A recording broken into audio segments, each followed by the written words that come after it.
Welcome to Double Take, where we explore the art and science of making good decisions. I'm Matt. And I'm Anshul. Anshul, your hair looks really, really good today. Okay, thank you, Matt. No, I mean, seriously, it looks amazing, like really good. What hair product do you use? Well, I actually make a point of not using any hair product. So yeah, I try to get haircuts which don't need maintenance. Classic Anshul answer. I should have known. Well, on the topic of how good your hair looks, today we're talking about lying. Our question today is: should I lie? Well, in that case, I think your hair looks amazing as well, Matt. Thank you. So, lying. Pretty much everyone does it. There is a really good TED Talk I watched recently by Pamela Meyer, who wrote a book called Lie Spotting. And that claims that the average person is lied to between 10 and 200 times every single day. And this includes everything from little white lies we could tell our kids to large-scale conspiracies. So apparently lying is everywhere. Everyone does it. Man, this is one of those pseudo-scientific sounding numbers where I'm like, I really want to see the study for how you got that number. Yeah, you just ask people, are you lying? And they... But I think the most insidious thing about lying is the fact that so many of the lies, you're lying to yourself, and then you also go tell that lie to other people, so you're not even aware of them, right? And then you've got the whole virtue signaling element where, people don't want to admit they're lying. And then what even is the definition of a lie? There are very few things that I can say to you that are absolutely true or false. Maybe numerical facts, but everything else has a ton of bias around how I frame it to you, what level of detail I decide to communicate, and it could be intentional or not. You don't need to know every single detail of what I'm telling you either. Yeah, for sure. And I mean, even when you do say something that is absolutely true, so the cold hard truth, even then there's the selection effect where in every instance, there's a huge number of things you could say that are absolutely true. You could stand there listing prime numbers all day and that would be true, but you would never do that. You select things that you say. And from that set, even of true things, you can select things that present a particularly biased view. So, it's really not that obvious how to approach this. And that fact is used, as we both know, all the time. The media does it all the time by presenting only one side of a story. It happens in academia, in the phenomenon of p-hacking, where, only papers that fall within a particular range of statistical significance are published, the others are not, and that skews the results. So it happens everywhere, but I think let's bring it for this conversation back to the topics that are directly relevant for everyday life. So I think let's frame it. The question I would frame today is, should I lie? How do you think about that question? So, I've already got a view on this, but let's play devil's advocate for a bit. First of all, I don't know if there's a simple answer. Again, there's very few things which are an absolute truth, and so the question of should I lie is not really as simple as it seems, because a lot of the time it's very hard to tell if something is even a lie or not. There'll be some element of framing or bias or, just the way it happened to be communicated and the way the other person interpreted it. But if we start off with, a fairly contrived example of a lie which might be justified, then let's say I spike Hitler's tea with something that changes his personality so that he becomes the nicest man on earth and he stops trying to kill everyone. Then he asks me hey, did you spike my tea? And surely it's a net positive at this point if I lie to him and I'm like, no, I didn't spike your tea, go ahead and drink it. I think we should make it a rule on this podcast not to use Hitler examples unless absolutely necessary. And even in that case, the typical example there is, do you go back in time and kill Hitler? But classic Anshul example is, do I go back and give him a love potion? So it's very kind of you. Yeah, I guess certainly there is an argument for telling a lie in service of the greater good, and the Hitler example is a good one. However, I do think even in that case, there are plenty examples of when this unexpectedly backfires. So in the real world, often we try to do this, and then something that's unforeseen happens in the future, and things turn out far worse. And I actually heard a story here, probably also a contrived example, but the example is, suppose your friend has a midlife crisis and decides to buy himself a pair of hot pink cowboy boots and, hit the town in those boots. And, you don't want to sort of embarrass him and tell him they don't look good. So you say, wow, they look wonderful. Good on you. So much confidence. I wish I had a pair. And at first blush, it seems all very well and good. But then your birthday rolls around, and guess what you get as a gift from your friend for your birthday? So he brings you these hot pink cowboy boots as a gift. And now you're in a more sticky situation because you have no good options in front of you. You can either wear them and look like a fool and be embarrassed, or you can tell the truth at this point, but the consequences now are far worse because they've spent money, the person knows you lied to them. And so even there, in that case of lying for the greater good, I think can sometimes lead to sort of overall negative consequences. It's the ugly Christmas sweater all over again. Yeah, yeah, exactly. Cool. But broadly, I agree. So it seems to not be that simple, right? Like, even if it is potentially for the greater good, there are obviously downstream consequences to a lie. And we probably have to come up with some kind of framework as to when it makes sense and when it doesn't. How do you think about breaking it down? Yeah, I agree. But even when I do look at this from first principles, I actually still come out with a fairly hardline view on this topic. And I mean, just to jump the gun, my view is that lying is usually the wrong thing to do, almost always, in fact. And even in those cases of little white lies or lies for the greater good, I still think it's usually the wrong thing to do. But the framework that I've got here actually starts by flipping the question around and asking the question, what needs to be true in order to think that lying is the right thing to do? And when I do that, I think there are three things that come out for me. I would be keen to get your thoughts on these. The first is that I think we need to believe that we can lie effectively and get away with it. The second is that supposing we can do that, then we need to believe it's an effective strategy for achieving our goals. And the third thing is that taken holistically outside of the context of the specific lie, it needs to still be worthwhile on like an overall life level, all things considered, all the externalities considered. And I actually think that in every single one of these things, lying pretty much doesn't hold up. I think I broadly agree with that. Let's dig into that and then visit the part of the question which I think is more interesting, which is even figuring out what is a lie and what isn't. But if I play back what you said, if we think about the cases where it might make sense to lie, then, first of all, we have to be able to do it. We have to get the benefit of the actual lie. Obviously, it's stupid to bother taking on the downside risk of doing it if there's no upside, right? It should actually help us achieve our goals, right? Like, let's say, I don't know, somehow the love potion strategy actually wouldn't have stopped Hitler anyway. Then there's no point, again, taking on the downside risk and taking this action, because even if it does work and he does do it, if it's not going to achieve our goals, then again, no point. And the third one is just remember to essentially take the long-term view here, right? We live a life of repeated interactions with many people, sometimes the same people, sometimes different one, but even those different people will talk to each other. And so what are the consequences of this lie over a 10, 20, 30, 40 year time horizon where we might, win a few short-term games, but in the long run, end up potentially in a situation where people don't want to interact with us because we're not trustworthy. So you're saying the older you get, the more okay to lie it is? Old people can lie and it's... Well, maybe if you were going to... Well, I think this is the case with all things that have typical long-term negative consequences, right? If I was going to die tomorrow, I could basically do whatever I wanted. Yeah, agreed. So let's specify that we're talking about people who have a long, bright future ahead of them. Yes.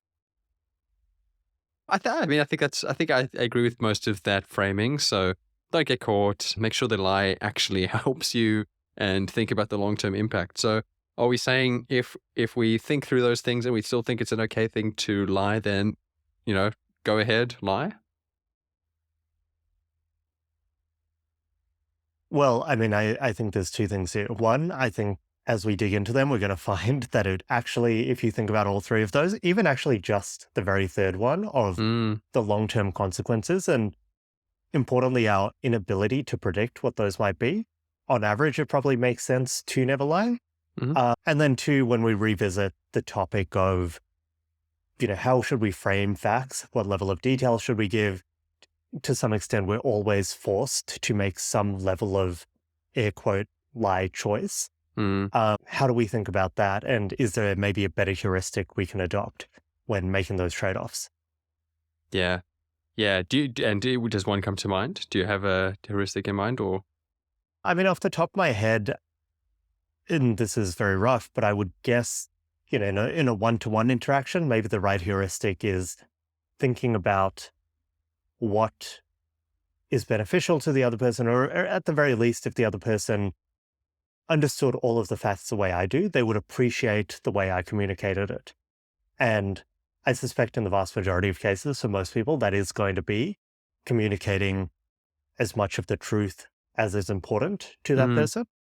But I think it gets maybe a bit more complicated when you have multi-party scenarios, right? Maybe if there are 4 different people and they've all got different conflicts, and you have to, there's actually potentially no way to make everyone happy.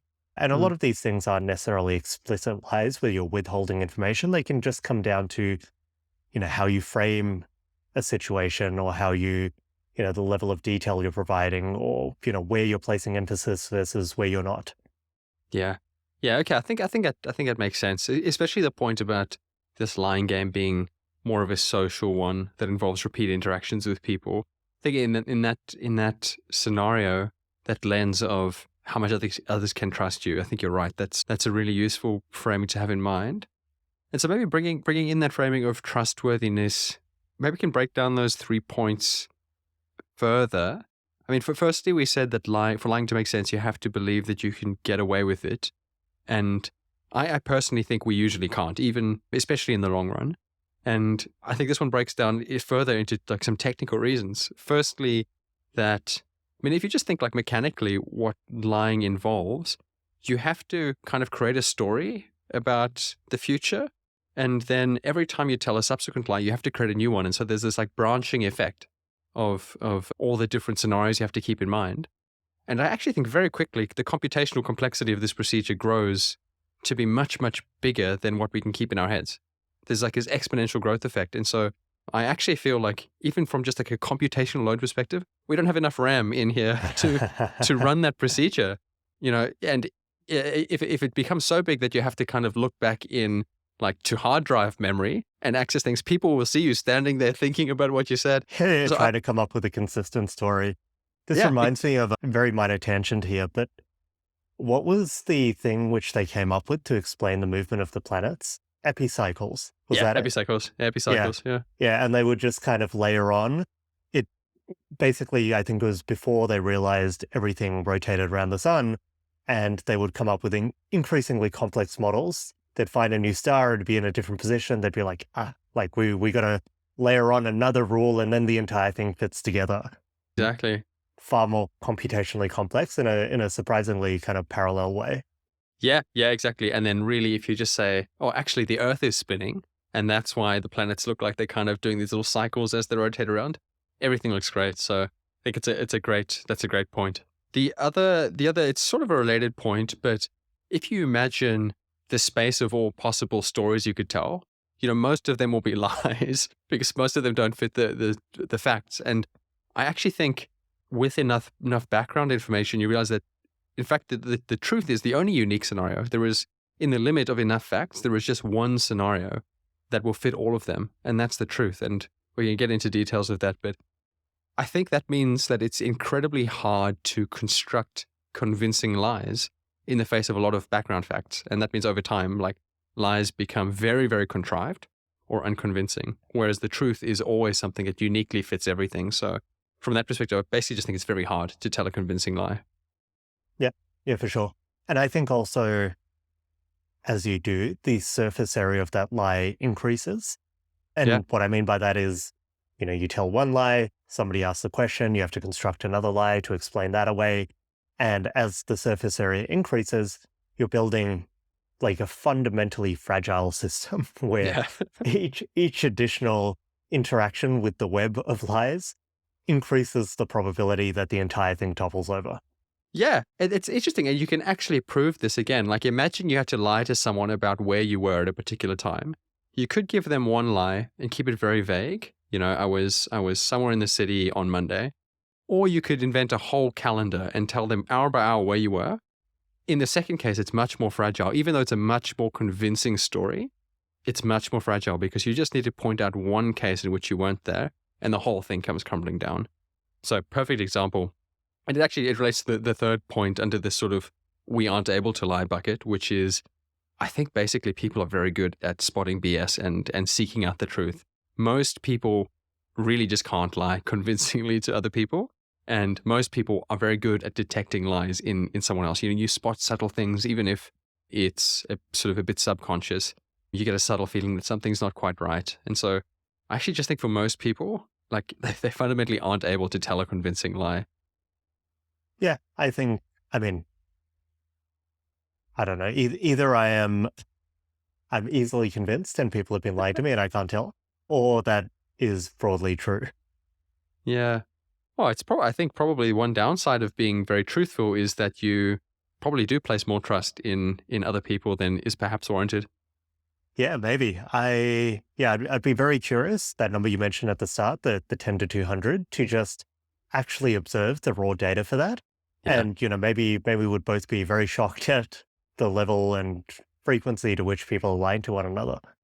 Or the revealed self lies and lies that we're telling that we weren't marking down before.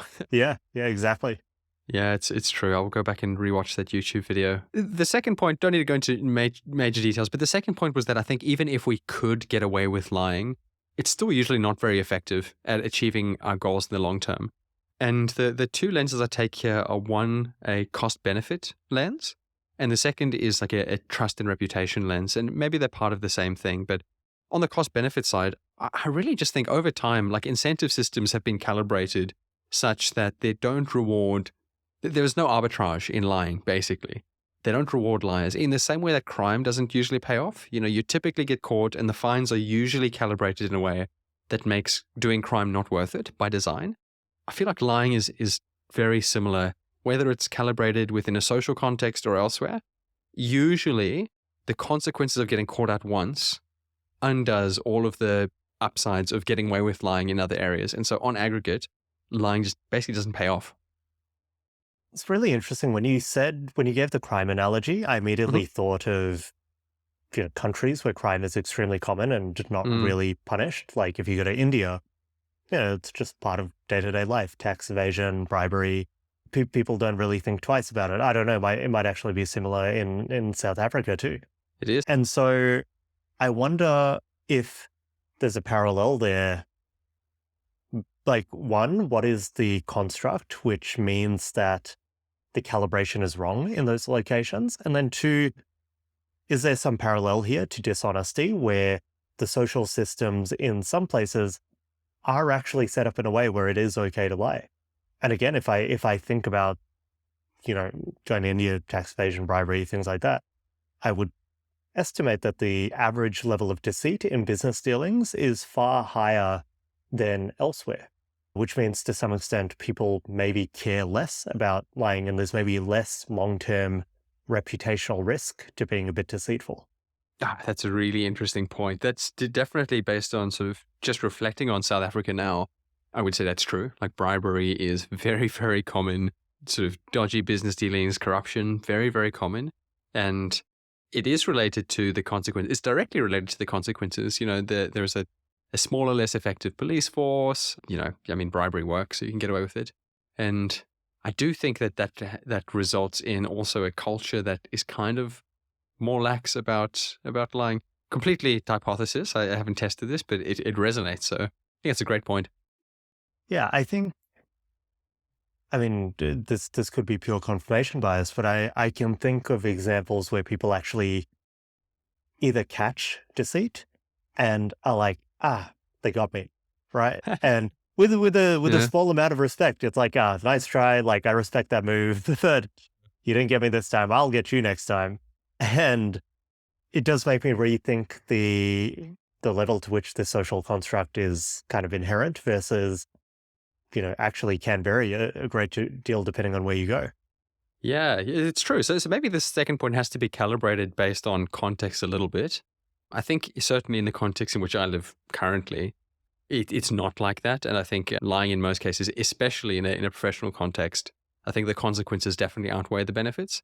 And certainly the long-term trust and reputational damage, are a big come to play here.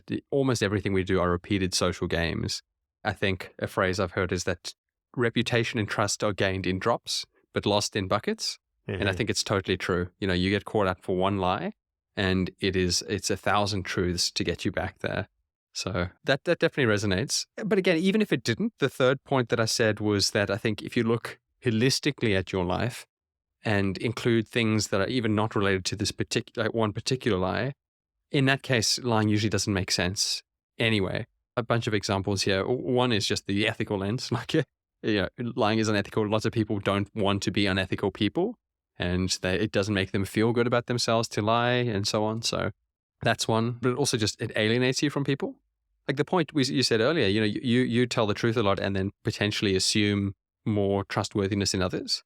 I think the opposite is also true. People who lie a lot become very cynical and they assume that other people are not trustworthy, and they get very alienated from their relationships. They become very sort of suspicious and cynical. So I think it has this really alienating effect. And the final one is I actually just think it makes you less effective in other domains. So imagine your mind was a computer running like lie algorithms. And because of the exponential growth of lies and so on, you're doing it successfully, but you're dedicating a huge amount of cognitive resource to keeping all these various models of the world alive in your head. Necessarily, you're spending less of your cognitive energy on other things. And so I think it makes you less effective at all the important things in life just because you're wasting so much energy and mind space on maintaining lies. Yeah, for sure. Yeah, in short, it just takes up headspace, which apart from anything else is, additional stress, additional a burden that you've got to carry around, think about. And yeah, I've definitely come across people who are more cynical. I don't know whether they themselves are lying, but their reaction to any situation is immediately to begin to question motives, authenticity, and that becomes a very deep rabbit hole, which it kind of becomes hard to move forward from. Yeah, exactly. Cool. So do you think we should take this framework for a spin? Yeah, let's do it. Let's do it. Do you want to kick us off? Yeah. All right. So I've got an example I heard recently. Someone I know, they hired an employee. They weren't performing very well. They gave them some feedback, but ultimately, they had to let them go. And there's a few ways to go about this. Obviously, you can sit down and just fire them. This person, in some sense, did what might be considered a bit nicer. They actually got a recruiter who was a friend to reach out, offer them a role somewhere where they would be a better fit. And that person ultimately took that role and left the company. So now, seems like a happy ending, right?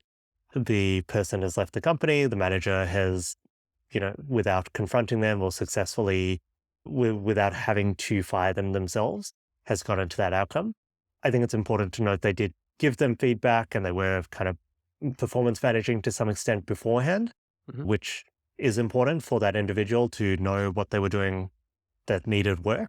But I guess the question is, should they have then told them at the very end that they coordinated this with the recruiter and that the person would have been fired directly otherwise?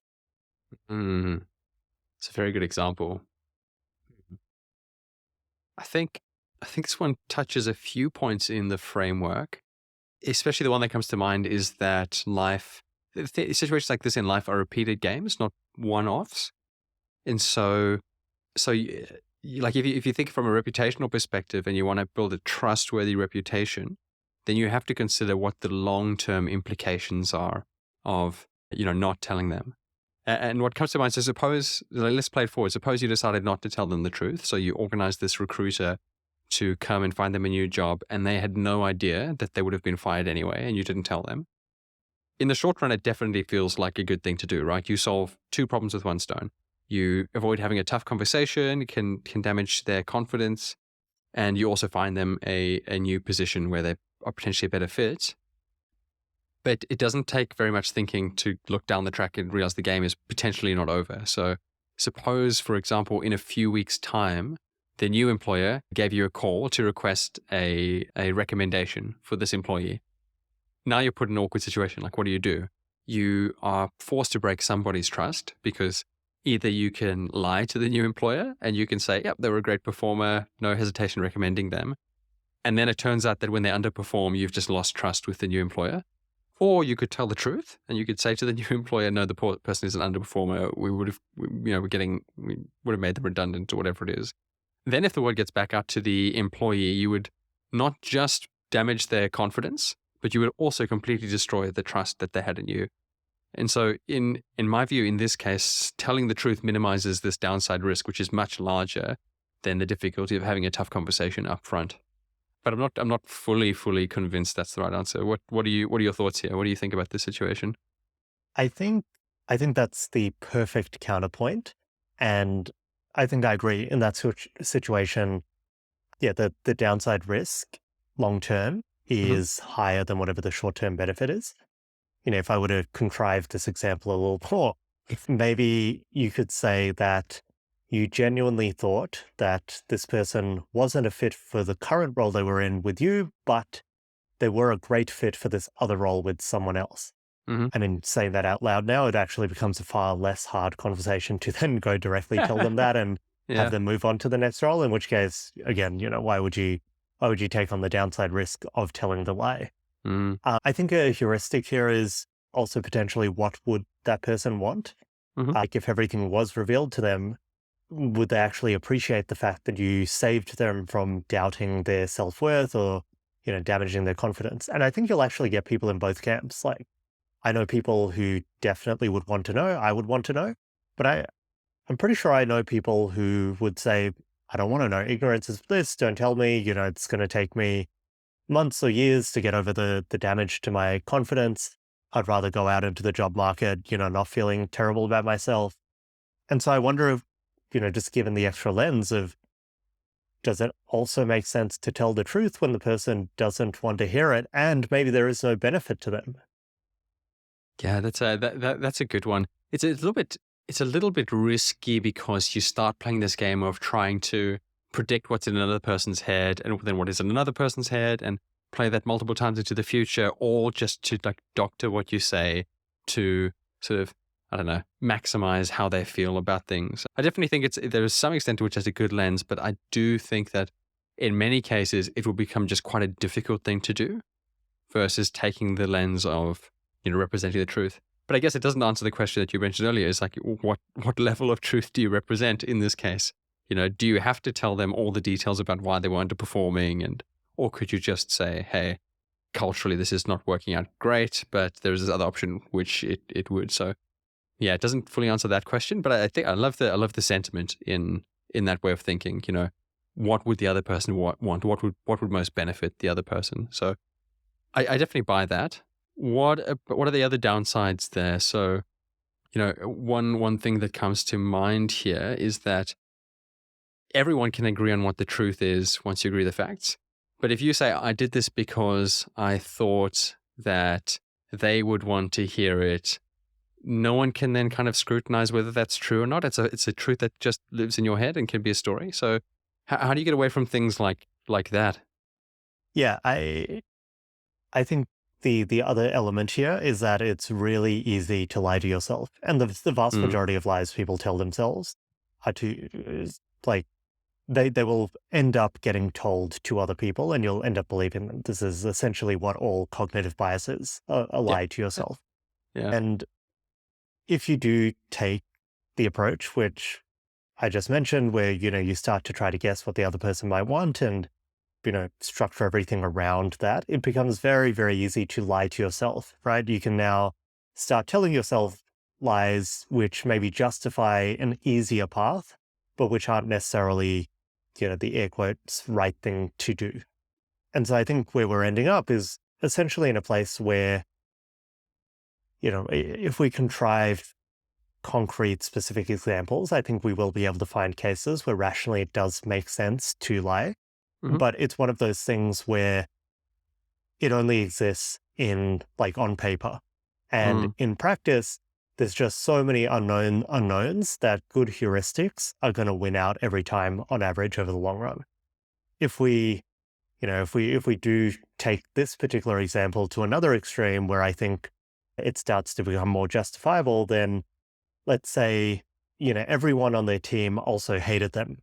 And Mhm. should I now share that information with them as I'm firing them? And so also to what level of detail do I, is not lying in quotes, sharing all of the truth in, absolute terms? Do I need to start digging up exact, messages I've seen or words that I've heard and giving it all to them? Because again, back to my original point, we are still forced every time we communicate to decide on the frame and the level of detail we share. And there's never going to be an actual absolute truth when we're doing that. Yeah, it's definitely true, but there was something I hadn't thought of before, but I just thought of then as you were speaking about it. If you don't give the full truth to somebody in that situation, suppose everyone on the team literally hated them. They were so underperforming. Everyone on the team hated them, but you chose to soften it to the point where, oh, you're just really not culturally fitting here. And you move them on that way. But then a month later, there's someone else in your team who genuinely is a great person. Everybody loves them, but they're just not meeting their performance. And you have to deliver some feedback. And they know that everyone hated this other person. But you deliver the Mm. soft, completely true truth that you're just not meeting the bar. And unfortunately, we have to move you on. What are they going to think? They are going to think, oh, well, everyone must have hated me because this happened to Karen 1 month ago. And so, I get what you're saying, but I do think, again, if you take the holistic picture, there's a big danger in that. It could actually harm people who maybe didn't deserve it and get the wrong idea. So again, it brings you back to probably the truth is the safest lens there. I guess there's also the other issue with the framing is that we aren't really omniscient, right? We can't predict the future. So we actually don't know how someone would have responded to very direct, very honest feedback versus our softened feedback. And it's kind of hubris to pretend we do. And again, I think this points to the erring on the side of being more transparent and truthful. Because, if you decided to soften the truth because you thought the other person couldn't take it, and maybe that actually led to more negative consequences. They didn't get the feedback that they needed and therefore didn't change and something worse happened. You're kind of now responsible in a way that you wouldn't have been if you were more transparent and direct. So yeah, again, I think going to the framing of minimizing the downside risk, thinking more holistically, I feel like all of these things point to erring on the side of quite open transparency. Yeah, I broadly agree. I think we're coming to two broad conclusions here. Maybe not conclusions quite yet, but one, in the real world with, lots of missing information, lots of different dynamic people, it makes sense probably on average, especially over multiple repeated games with, large timelines, Mhm. to just take the policy of be as transparent and as truthful as possible. That being said, there's probably a second question to answer, which is, okay, cool. I'm going to try to communicate to these people as much of the truth as is practically valuable. But I also need to make a decision around how I frame that and Mhm. the level of detail which matters. And in doing that, it probably also makes sense to think about, in difficult conversations, harm minimization, right? Mm. How do I get this person the information they need while minimizing the amount of maybe emotional damage that they might receive or that, other people they interact with or that I interact with might have to deal with. Yeah. Yeah. I fully agree. So maybe then let's move on to the next key point that I think is important here, which is that example of the uniqueness of truth, the truth being the only thing that could fit all the facts. And I actually wanted to nerd out for a second here and talk about the laws of physics, as I very often do. In physics, there's this concept of the universe being fully determined by the facts. And it basically means that once you have enough information about the state of a system, you are able to fully determine what the past was that led to that system. You could play it backwards to any point in history and forwards, but they're the same thing. And truth telling is actually very similar. If you think of each statement, whether true or false, as a story that we're telling about the world to fit all of the facts that we know, then the more facts that we add, the smaller this possible space of like real possible truths becomes. And eventually, if you play this limit forward, eventually there is only one truth that fits all the facts. And that's the truth. That's the real truth. And the reason I point it back to physics is because this is a law. This is a fundamental law, and it applies to everything, including language games we play, including the stories that happen in our heads. If it happens in physics, it happens there. And so there really is this real issue that if you lie, eventually you're going to have to construct a lie to fit more and more facts. And it's going to become a more narrow sliver, a more gerrymandered little story that you're telling to fit the facts.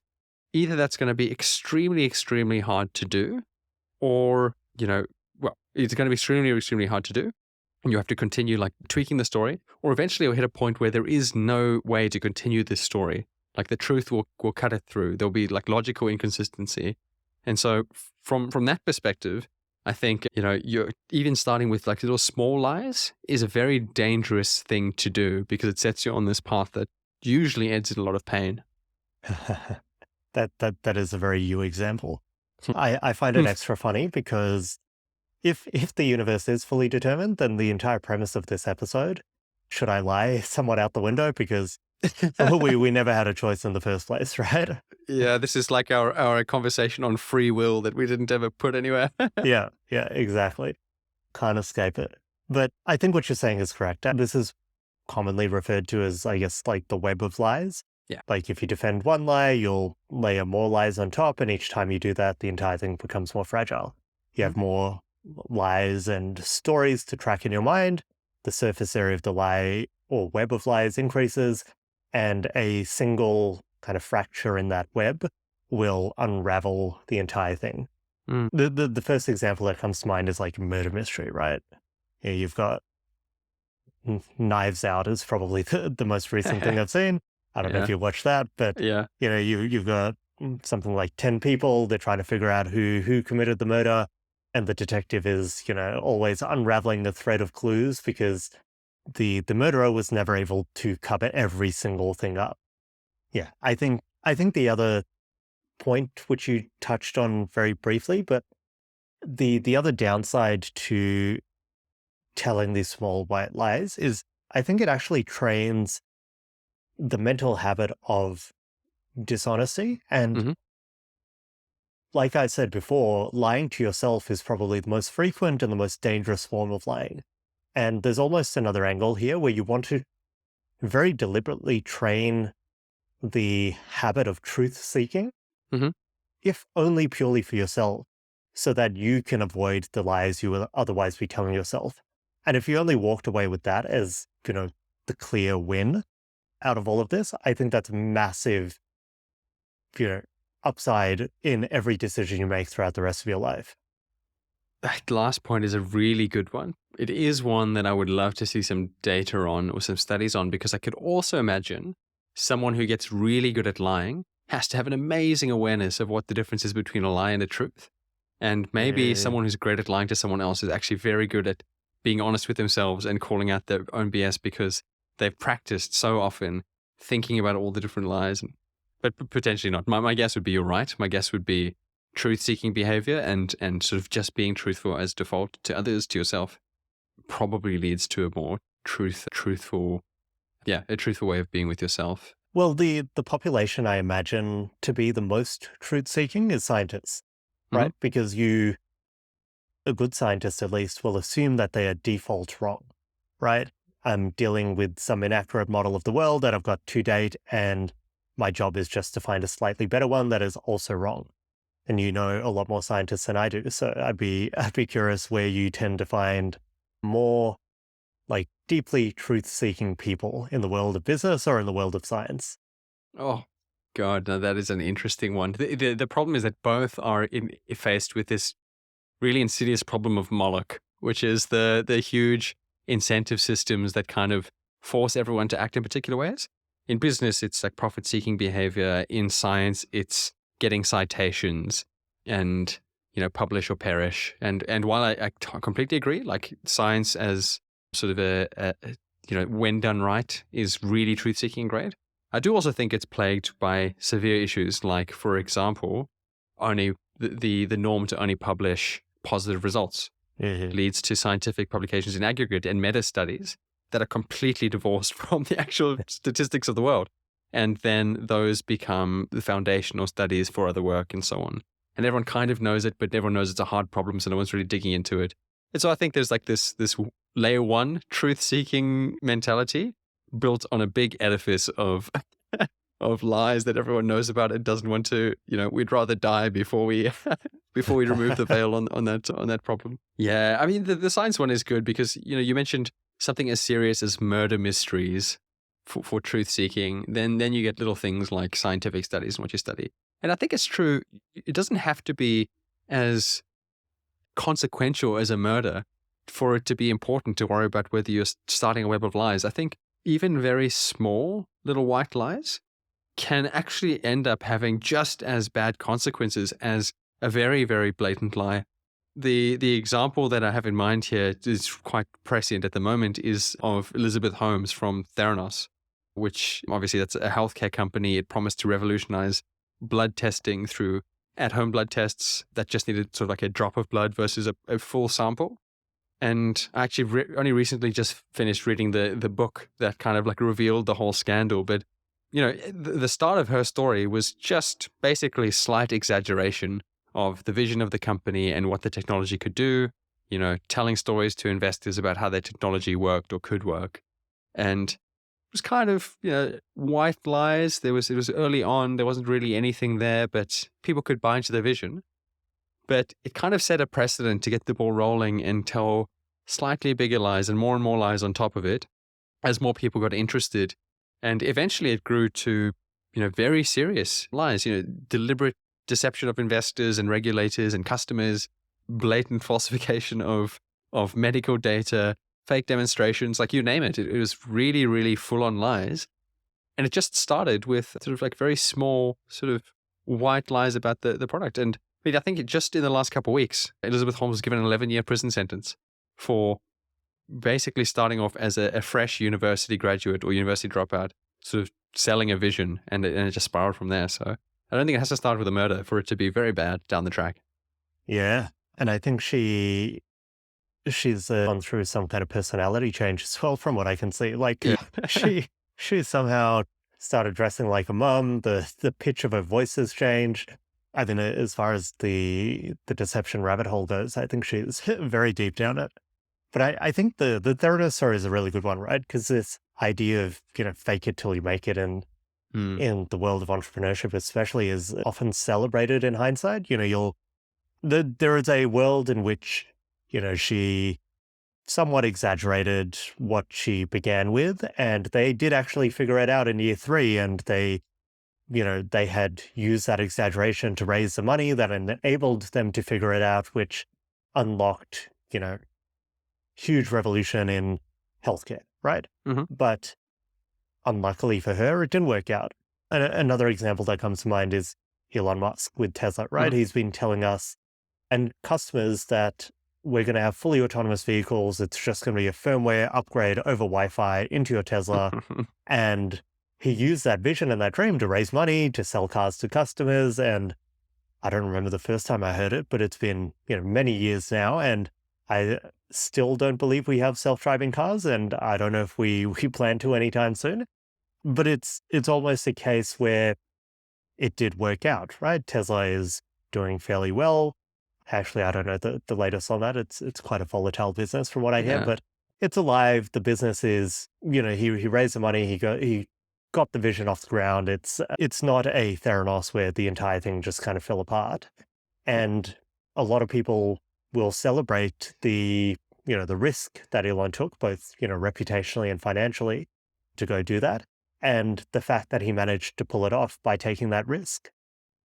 I mean, that's a great example of the fake it till you make it thing, because in both cases, it was really, really hard in the early days to distinguish what is true from what was not, right? Even for those people making the statements. And if you look at Elon, he's made many of these statements. After the PayPal days, he told people that he's going to build a rocket company and take people, build a rocket that could land itself and so on. And I mean, how can you judge that as a true statement or not a true statement? No one knows. It's a statement about the future and about intentions. But he said it with confidence, and he did actually end up delivering on that.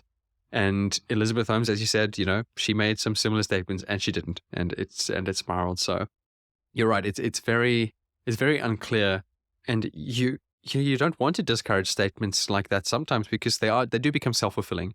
You make statements about really aggressive deadlines at work, and because you've made them and you've made it with confidence, the work gets done in that amount of time.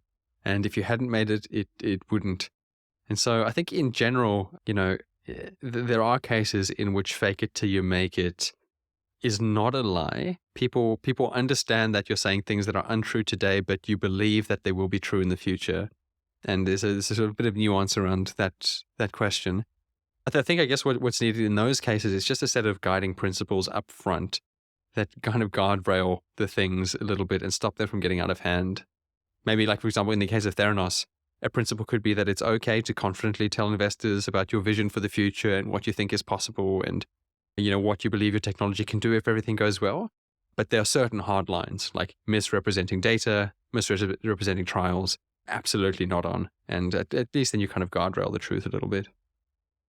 Yeah, I think that makes sense. There's a degree to which the person saying the statement also believes whether or not it's true. I'm sure Elon and maybe Elizabeth Holmes at the very beginning, I'm sure they did to some degree believe that what they were saying was true and that they would figure it out.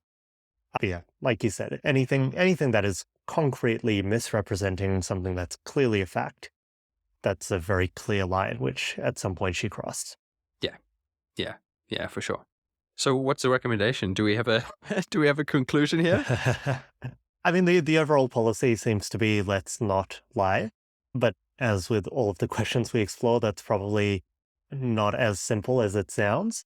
I think broadly the reason is that, life is just simpler, less stress, less things to track in your mind, less fragility in your strategy. And also in the long run, I think lying will compound in a very negative way where you reinforce a negative perception and reputation amongst people who might interact with you. And just given that so much of what we do is interacting with people, it's important that they want to interact with you and can in a meaningful way. But then separately, I think being a very consistent person also compounds.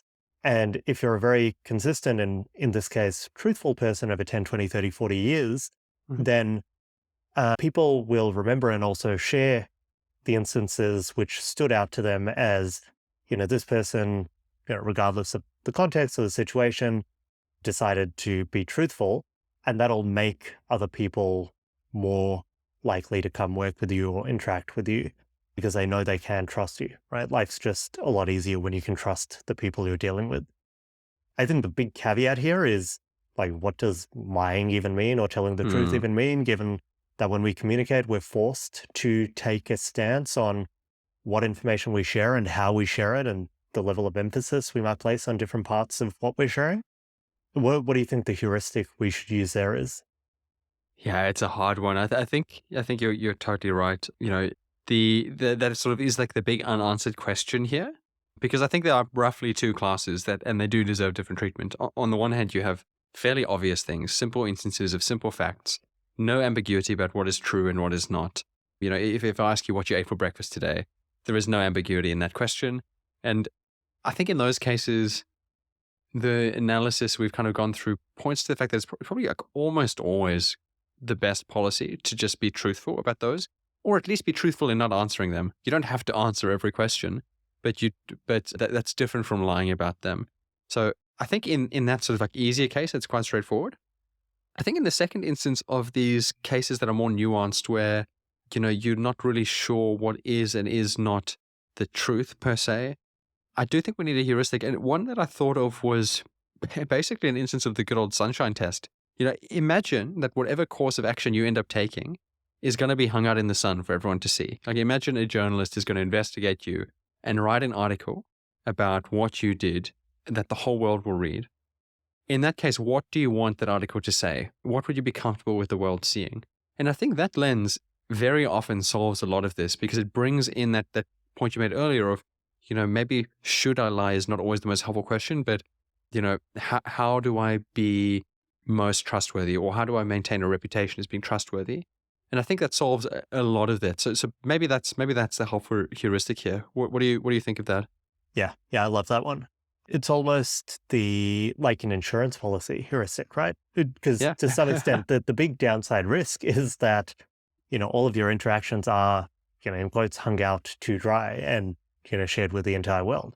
And so if you do everything with that in mind, then, one, if that ever does happen, you've done your best to, make sure that you're comfortable with all of that. And so one, you're not going to be worried in the short to medium term before that might have happened. And if it does happen, it's not the worst thing in the world. The example which comes to mind, which is, I don't know how much lying actually happened here, but it's when there was a bit of a scandal when Jeff Bezos's texts were revealed when he was, he was still running Amazon and he was still, in quotes, married, but his relationship with this news reporter was kind of revealed, and I think it was blackmail from memory. Some news outlet had gotten a hold of the messages between them, and they'd threatened to release them if Jeff didn't do something. I don't remember exactly what it was.